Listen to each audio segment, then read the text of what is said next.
మీ అందరికీ నా హృదయపూర్వక వందనాలు. చెమ్మగలిగిన దేవుని పిల్లారా, తిరిగి మళ్ళా ఈ శనివారం దినమున స్త్రీల కూడికగా మనం ఈ విధంగా కలుసుకొని దేవుని మాటలు చెప్పుకుంటే గొప్ప భాగ్యము మనందరికి ఇచ్చినందుకు దేవునికి సరస్సు వంచి వందనాలు చెల్లించుకున్నాను. చెమ్మగలిగిన దేవుని పిల్లారా, మన కుటుంబంలో నెమ్మదిని, ఆరోగ్యాన్ని, సంతోషాన్ని వారమంతా కంటికి రెప్పలాగా ప్రయాణాల్లో తోడుగున్నాడు. మనం తినే ఆహార విషయంలో తోడుగున్నాడు. ప్రకృతి చేతిలో పడకుండా తోడుగున్నాడు. ఇన్ని మేలులు చేసి ఈ వారం అంతట్లో మనం ఏమైనా మంచివాళ్ళమా దేవుని పిల్లారా? ఎన్నో మాటలు, కక్షలు, భేదాలు, దేవుని ఈ మతములు ఎన్ని చేసినప్పటికీ ఈ వారమంతా కంటికి రెప్పలాగా కాపాడి మన బలహీనతలు, మన పాపాలని కూడా యేసు పరిశుద్ధ శక్తిని బట్టి మమ్మల్ని క్షమించి మనల్ని మన కుటుంబాన్ని క్షేమాన్నిచ్చి ప్రాణభిక్ష పెట్టి స్త్రీల కూటికిగా అనేక విషయాల నిమిత్తం మొరపెట్టడానికి, గోజాడటానికి, కన్నీరు గారటానికి, యాచన చేయడానికి ఇలాంటి భాగ్యం ఇచ్చి ఆయన మాటలు వినగలిగే భాగ్యం మనందరికి ఇచ్చినందుకు మన ప్రభువైన అయిన యేసుక్రీస్తు వారి ద్వారా మన తండ్రి అయిన దేవుడికి మరొకసారి వందనాలు చెల్లించుకుంటూ ఈ దినం కొద్ది మాటలు మనం ధ్యానం చేసుకోబోయే ముందు ప్రార్థన చేసుకుందాం. పరిశుద్ధుడా, జీవము కలిగిన మా పరలోకపు తండ్రి, నాయనా నీ కృప కలిగిన నామానికి వందనాలు తండ్రి. ఈ దినమున కొద్ది మాటలు మేము ధ్యానించుకోబోతుండగా నీ కృపను మాకు తోడుగా ఉంచండి నైనా. ఎంతమంది స్త్రీల గూడికగా వచ్చి ప్రార్థన చేయడానికి నైనా, దేశము కోసం, భూమి మీద ఉన్న ప్రతి మానవుడి కోసం ప్రార్థన చేయడానికి నీ పిల్లలు వచ్చుండగా వారిని వారి కుటుంబంలో నువ్వు చేసిన ప్రతి మేలుకు ఉపకారమునకై వందనాలు, చేయబోతున్న అద్భుత కార్యములు బట్టి నీకు వందనాలు చెల్లించుకుంటూ తండ్రి, లైవ్ ద్వారా చూస్తున్న బిడ్డలను జ్ఞాపకం చేసుకొని వారి జీవితాలు ఇప్పటి వరకు నువ్వు చేసిన మేలులన్నిటిని బట్టి నీకు వందనాలు చెల్లించుకుంటూ, చేయబోతున్న అద్భుత కార్యములన్నిటిని బట్టి కూడా నీకు వందనాలు చెల్లించుకుంటూ తండ్రి, ఈ దినము నీ మాటలు వినగలిగే స్థితి, గ్రహించగలిగే హృదయం నాకేమని చెప్పుతున్న నాకు కూడా తండ్రి ఒక సాధనముగా, పనిముట్టుగా వాడుకొని మాటలు చెప్పగలిగే భాగ్యం మన గురించి కృప చూపుమని మా రక్షకుడు నీ కుమారుడు అనేసి పరిశుద్ధ నామములో ప్రార్థన అడుగుతున్నాం తండ్రి, ఆమేన్. చెమ్మగలిగిన దేవుని పిల్లారా, ఇవాళ మనము ఖడ్గాన్ని గురించి మాట్లాడుకుందాం. ఖడ్గాన్ని గురించి మనం ధ్యానం చేద్దాం. ఇవాళ మనం చూడగలిగితే ఖడ్గం అనేది చాలా ప్రాముఖ్యమైనది. మనం దాన్ని కత్తి అనొచ్చు, కత్తిపీట అనొచ్చు, కత్తిన అనొచ్చు, లేదా ఇంకా మనం చూడగలిగితే ఖడ్గం అంటే ఒకే పొదినగలిగిన ఒక ఇనప ముట్టుని మనం ఏం చేస్తామంటే అనేక రకాలుగా వాడతాం. ఏమిటి, కూరగాయలు కోయటానికి దానికి చాకుగా మారుస్తాము. అలాగనే మనం చూడితే బంగాళదుంప తొక్కు తీయటానికి దాన్ని ఒక ఆయుధముగా మారుస్తాము. అలాగనే కూరగాయలు కోయటానికి కత్తిపీటగా మారుస్తాము. దాన్ని చెట్టులు నరకటానికి గొడ్డలుగా మారుస్తాం మనం. అట్లాగా మనం ఖడ్గా అంటే ఒక ఇనుప వస్తువుని ఒక పొదును చేసి మనకు నచ్చిన రూపంలో దాన్ని తయారు చేసి భూమి మీద ఉన్న ప్రజలు కూడా వాడుకుంటూ ఉంటారు దేవుని పిల్లలు. అంటే ప్రతి విషయానికి ఒక గొర్రెను కొయ్యాలన్నా, మేకను కొయ్యాలన్నా, ఒక చెట్టు నరకాలన్నా, ఏ విధంగా చూసినా కూడా మనం ఎక్కువ కత్తిని అంటే వరి కొయ్యాలన్నా, అలాగే చెట్లు ఏమైనా కొయ్యాలన్నా ప్రతి దానికి మనం కత్తిని ఉపయోగిస్తూ ఉంటాము, లేదా ఖడ్గాన్ని ఉపయోగిస్తుంటాం. అంటే మనకి ఆ పనిముట్టు అనేది చాలా అవసరం దేవుని పిల్లారంటే ప్రతి దానికి కూడా మనం చూడగలిగితే పనిముట్టుని ఎక్కువగా కత్తిని వాడుతూ ఉంటాం. ఇప్పుడు మనం ఏదైనా పొలంలో చూస్తే కత్తిని ఎక్కువ తీసుకెళ్ళి చెట్లన్నీ నరుగుతుంటాం. దోవకి ఏదన్నా ఒక కొమ్మ అడ్డం పడ్డా, చెట్టు అడ్డం పడ్డా, చెట్టు అడ్డం ఉందన్నా కూడా కత్తి తీసుకెళ్ళి దాన్ని నరికేసి పక్కన పెడతా ఉంటాం. అంటే కత్తిని మనం అందరం కూడా ఎక్కువ పొదుని పెట్టుకొని దాన్ని ఎక్కువ ఉపయోగిస్తున్నట్టుగా మనం చూడగలం. చిన్న పని నుంచి పెద్ద దాని వరకు కూడా చాలా అవకాశం. గొర్రెలకి మేత తీసుకురావాలనుకో, గేదెలకు మేత తేవాలను, వరి కత్తి తీసుకెళ్ళి, కొడవలు తీసుకెళ్ళి కోసుకొని వచ్చేసి ఏంట్రా అంటారు. గొర్రెలకు మేత తేవాలనుకో, వరి చెట్టుకి కొమ్మలు కొట్టుకొని కత్తి ఎత్తుకెళ్ళి కొమ్మలు కొట్టరు అంటుంటారు. అంటే ఎక్కువ మన కత్తిని అనే దాన్ని, ఖడ్గాన్ని అనే దాన్ని, కత్తిని మనం ఉపయోగిస్తుంటాం. యుద్ధాల్లో చూస్తే దేవుని పిల్లరా, అదే ఇనుప పోతుని పడవాటి ఖడ్గంలా తయారు చేసి ఎదుటి మనిషి మీద యుద్ధానికి వెళ్ళటం అనేది మనం చూస్తాం దేవుని పిల్లారా. అలాగని ప్రతి దానిని కూడా ఒక ఇనప వస్తువుని ఒక కత్తిగా, ఖడ్గంగా మార్చి మన జీవితాల్లో మనం అవసరాలకి ప్రతి దానికి ఉపయోగిస్తుంటాం. ముఖ్యంగా వంటింట్లో కత్తి అనేది, కత్తి చాకు అనేది, కత్తిపీట అనేది చాలా ప్రాముఖ్యంగా మనం వాడుకుంటూ ఉంటాం దేవుని పిల్లరా. అంటే మన నిజ జీవితమైన వాటిల్లో కూడా గాక బైబిల్లో కూడా ఈ కత్తిని అంటే ఈ ఖడ్గాన్ని బట్టి చాలా విలువైన దానిగా దేవుడు మాట్లాడినట్టు మనం చూడగలం దేవుని పిల్లరా. ఈ విలువైన దానిని మనం చూడగలిగితే దేవుని పిల్లల మాట్లాడుతూ ఒక మాట ఎఫెసీయులకు రాసిన పత్రికలో ఒక మాట చెప్తుంటాడు. 6వ అధ్యాయము 17వ వచనం. అంటే ఎఫెసీ పత్రికలో 6వ అధ్యాయం 17వ వచనంలో ఏం రాయబడిందంటే, దేవుని వాక్యం ఖడ్గము మీరు ధరించుకొనుడి. అంటే దేవుని వాక్యం అనే ఖడ్గమును, ఏమండి, దేవుని వాక్యం అనే ఆత్మ ఖడ్గమును మీరు ధరించుకోనండి. అంటే దేవుని వాక్యం అనే ఆత్మ ఖడ్గాన్ని మీరు ధరించుకోండి. దేవుని వాక్యం అంట ఆత్మకంట ఖడ్గం అంట దేవుని పిల్లారా. అదేంటి దేవుని వాక్యం ఆత్మక ఖడ్గం ఏంటంటే మీరు ఆలోచిస్తే మనకు బైబిల్లో కూడా చాలా ఆశ్చర్యం వేసింది దేవుని పిల్లారా. దేవుని వాక్యం అంట ఒక ఖడ్గంతో దేవుడు పోల్చినట్టుగా మనం చూస్తాం దేవుని పిల్లారా. అంటే ఒక ఖడ్గం అది మీకు మంచిది అంటున్నాడు. అంటే దేవుని వాక్యము ఆత్మ ఖడ్గం, అంటే నీ ఆత్మకు అది ఖడ్గంగా ఉంది అన్నాడు. అంటే దేవుని వాక్యమే నీ ఆత్మకి ఒక కత్తిలాగా ఒక ఖడ్గంలాగా నేను ధరింపచేశాను అని మాట్లాడి, ధరించుకోండి మీరు, అది నీకు చాలా అవసరం అన్నాడు. ఎందుకు ఆత్మ ఖడ్గం కూడా ఎందుకు అవసరమైంది? శత్రువు ఎప్పుడైనా మన మీద దాడి చేసినప్పుడు వాడిని ఎదుర్కోవాలంటే నీ దగ్గర ఒక ఖడ్గం అనేది ఉండాలన్నాడు. అంటే శరీరానికి కూడా ఒక వ్యక్తి మన మీద ఏదైనా దాడి చేసేటప్పుడు మన దగ్గర ఒక ఆయుధం అనేది ఉండటం మేలు అంటున్నాడు. అంటే అపవాదిని మీద దాడి చేస్తున్నప్పుడు నీ ఆత్మకు ఒక ఖడ్గం అనేది ఉండాలి, అది ఆత్మకు ధరించమ్మా. అంటే శరీరానికి నువ్వు ఎలాగా ఒక వస్తువుగా నువ్వు కత్తిని ఖడ్గాన్ని వాడుకుంటున్నావో నీ ఆత్మకు కూడా ఒక ఖడ్గాన్ని నువ్వు ధరించు. ఆ ఖడ్గం ఏంటంటే దేవుని వాక్యమే ఆ ఖడ్గము అని చెప్తున్నాడు ఇక్కడ ఎఫెసీ పత్రికలో. ఇంకా మనం చూడగలిగితే దేవుని పిల్లారా, ఎబ్రీ పత్రికలో కూడా ఒక మాట రాయబడింది. ఇంతకీ ఈ ఆత్మ ఖడ్గం ధరించుకొని నేనేం చేయాలి ప్రభువా, నేనేం చేయాలి తండ్రి? ఈ ఆత్మ ఖడ్గము నా ఆత్మకు ధరించాను, బాగానే ఉంది, దీన్ని ఏం చెయ్యాలని మనం చూడగలిగితే మరి ఎబ్రీ పత్రికలో కూడా ఒక గ్రంథకర్త ఒక మంచి మాట చెప్తున్నాడు. మనం చూద్దాం. ఎబ్రీ పత్రిక 4వ అధ్యాయం 12వ వచనం.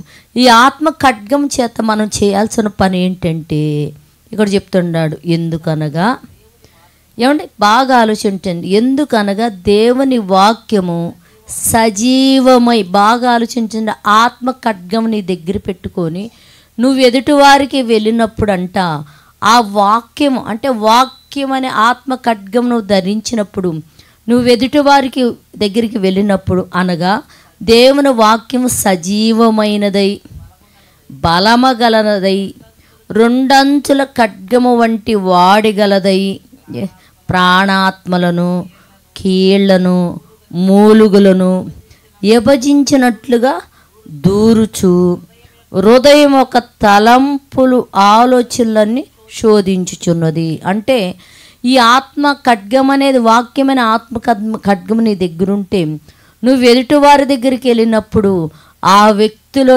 ఏమైందంటే పాపం అనేది ఉంటేనంట ఈ ఆత్మ ఖడ్గం నువ్వు ధరించిన ఆత్మ ఖడ్గమును వారి మీద నువ్వు ఉపయోగించినప్పుడంట ఆత్మ ఖడ్గము ఎలా పోయిద్దంట, మూలుగుల్లేకి నరాల్లేకి వాటన్నిటిలోకి దూరుకుంటా వెళ్ళి వారు హృదయం ఒక తలంపులన్నిటిని కూడా ఆలోచింపజేసి శోధించి బయటికి పంపించగలదు.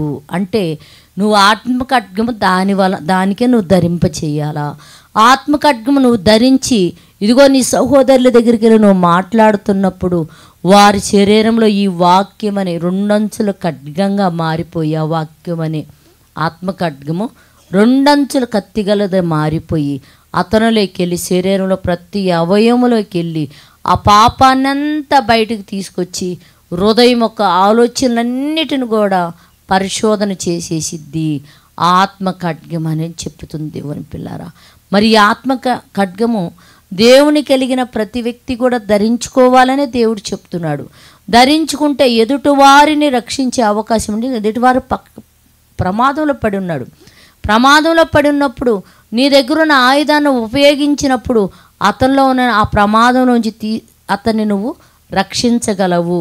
ప్రమాదంలో ఉన్న అతన్ని నీవు ఏమండి ఆ ప్రమాదంలోంచి బయటికి తీసుకురాగలవు నాయన అని చెప్పేసి ప్రతివాడు ఈ ఆత్మ ఖడ్గం ధరించుకోవాలని కూడా దేవుడు మనకు తెలియజేస్తున్నాడు. దేవుని పిల్లరా, ఇంకా మనం చూడగలిగితే కీర్తన గ్రంథంలో కూడా ఒక మాట చెప్తున్నాడు. కీర్తన గ్రంథము 7వ అధ్యాయంలో దేవుని పిల్లరా, కీర్తన గ్రంథం 7వ అధ్యాయంలో కూడా దేవుడు ఏం మాట్లాడుతున్నాడంటే చూడు, కీర్తన గ్రంథం 7వ అధ్యాయము 12వ వచనంలో, ఒకడు మల్లని ఎడల, ఏమండి భూమి మీద ఉన్న ఒక వ్యక్తి మల్లని ఎడల, ఎక్కడికి మల్లాలా, ఎక్కడికి మల్లాలి మీరు చెప్పండి దేవుని పిల్లరా. ఒక వ్యక్తి మల్లని ఎడల అంటే ఒక చెడుతనము నుంచి, ఒక పాపము నుంచి ఒక వ్యక్తి మల్లని ఎడల ఏం చేస్తాడంట దేవుడు, ఆయన తన ఖడ్గమునకు పొదును పెట్టును.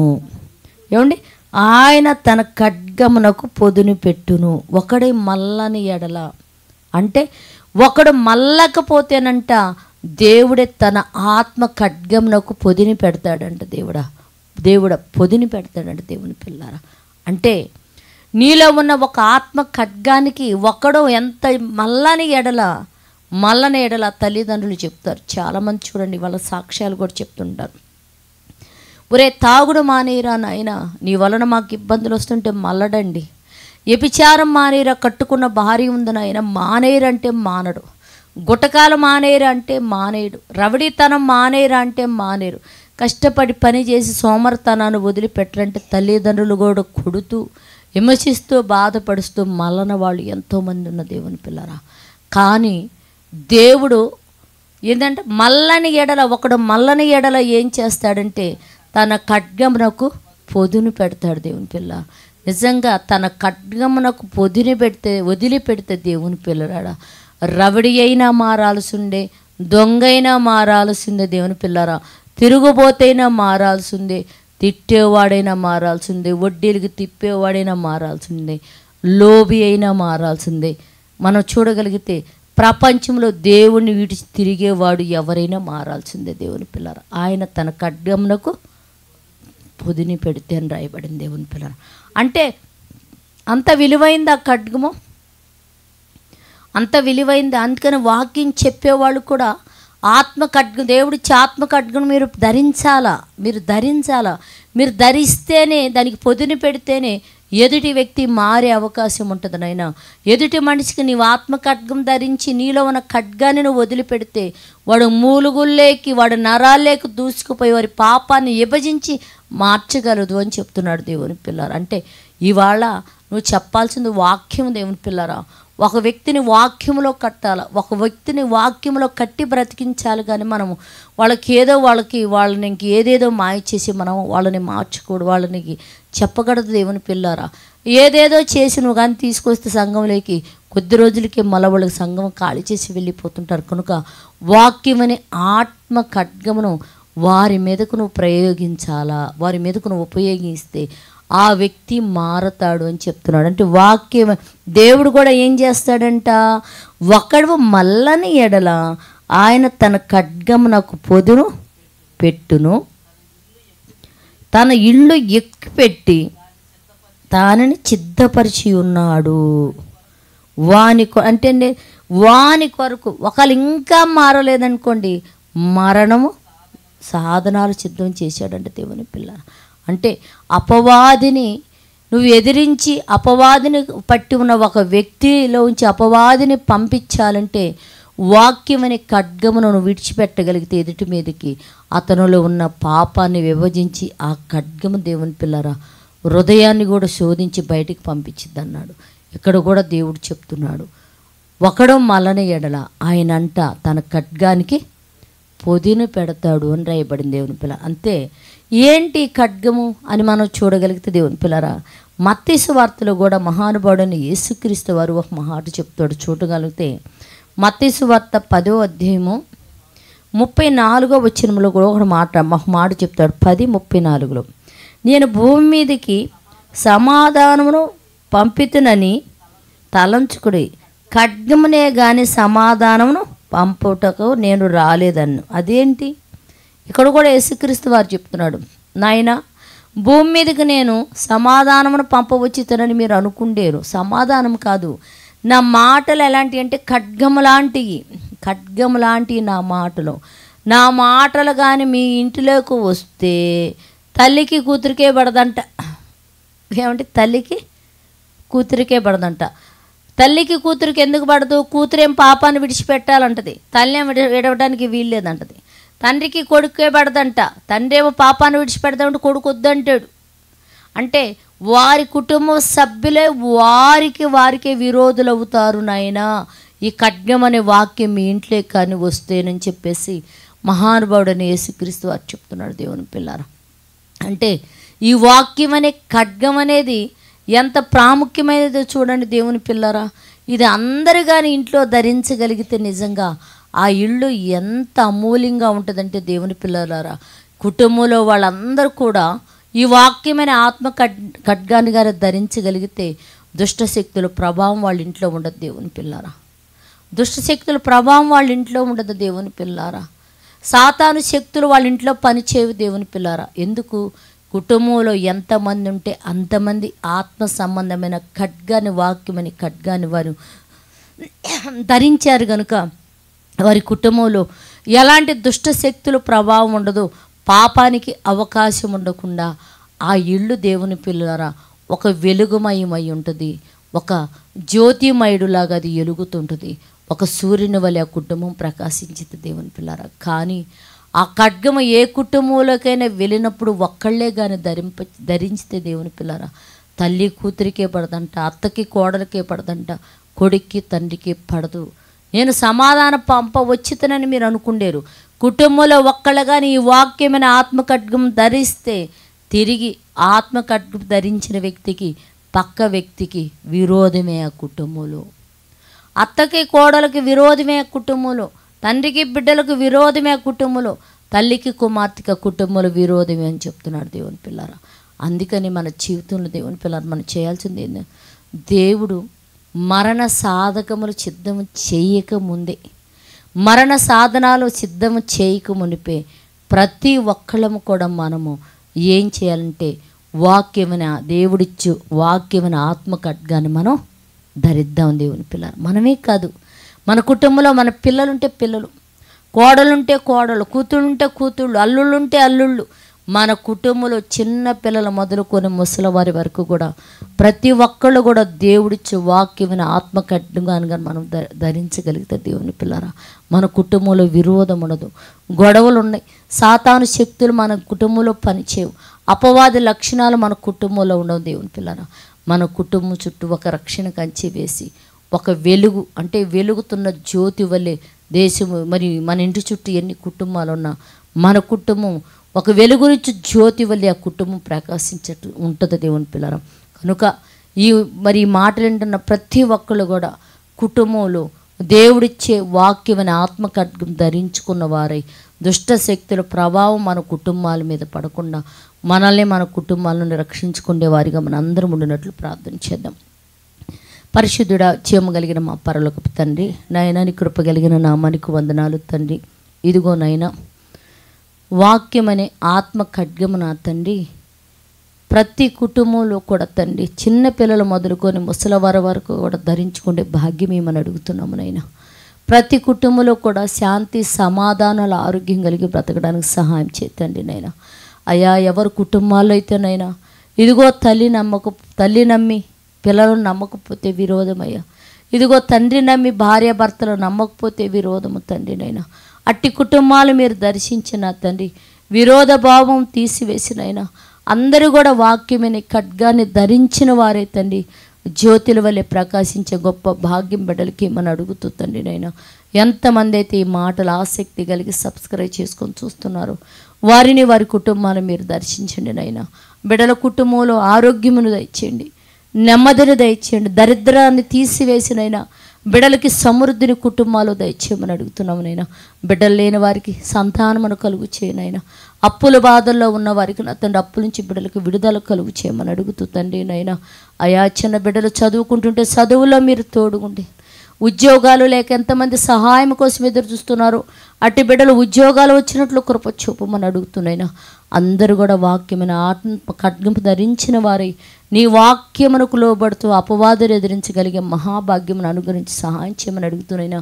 భయంకరమైన వైరస్ అనేది దేశాల మీదకి బయలుదేరుండగా మా భారతదేశంలో ఉన్న ప్రతి కుటుంబాన్ని తండ్రి చల్లగా కాపాడమని బ్రతిమలాడుకుంటూ మమ్మల్ని పరిపాలిస్తున్న నాయకులను మీరు కాపాడమని అడుగుతూ తండ్రి నాయన. అయ్యా మా దేశం అన్ని విషయాలు తండ్రి అభివృద్ధి కలిగిన దేశముగా నా తండ్రి నైనా ఇదిగా ఉండునట్లు కృప చూపమని అడుగుతూ భూమి మీద ఉన్న ప్రతి బిడ్డకు కూడా నా తండ్రి మారుమనసు రక్షించి నీ కృపలో వర్ధలు చేయమని మా రక్షకుడు నీ కుమారుడు యేసుక్రీస్తు వారి నామములో ప్రార్థన అడుగుతున్నాం తండ్రి, ఆమేన్. మీ అందరికీ నా హృదయపూర్వక వందనములు, ధన్యవాదాలు.